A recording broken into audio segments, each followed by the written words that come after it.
Changing the way others go about their work is harder than has been expected. New advances in neuroscience provides insights into why change can be so difficult, and there are several key findings. The first has to do with the nature of the human memory and its relationship to conscious attention. The working memory, the brain's holding area, where perceptions and ideas can first be compared to other information, is frequently engaged when people encounter something new. When you see a new product on a big bazaar shelf and rationally compare its benefit to a product you already use, it's your working memory that takes in this new information and matches it against the old. This kind of memory activates the prefrontal cortex, an energy intensive part of the brain. The basal ganglia, on the other hand, are invoked by routine, familiar activities like putting an often purchased product into a cart without consciously paying attention, and perhaps without later remembering having picked it up.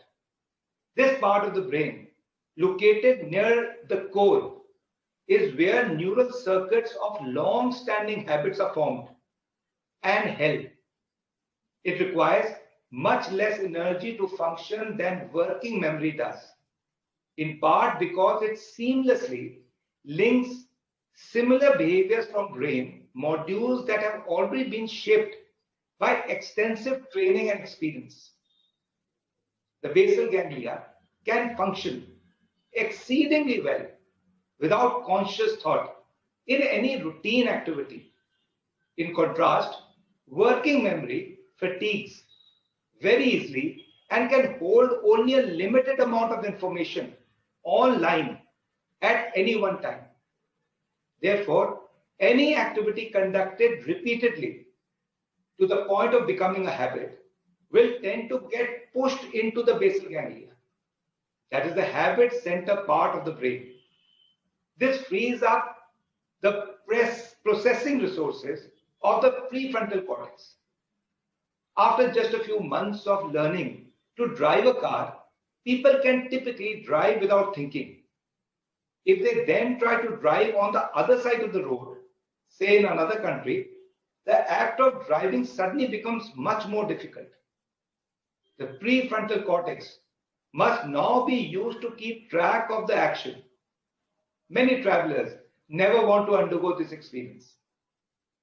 Similarly, for those used to an automatic transmission, the first time driving a car with standard transmission can be nerve-wracking. Indeed, the basal ganglia area operates like an automatic transmission, shifting among patterns of deeply held thought.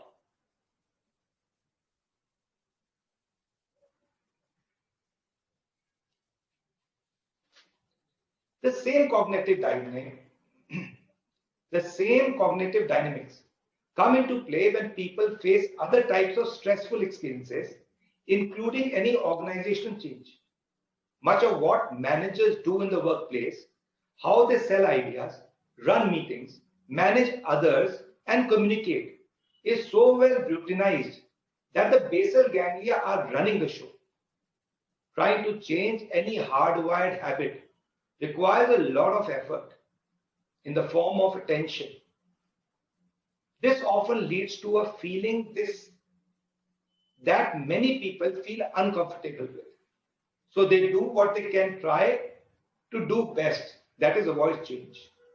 I hope this has been useful. More for later. Thank you.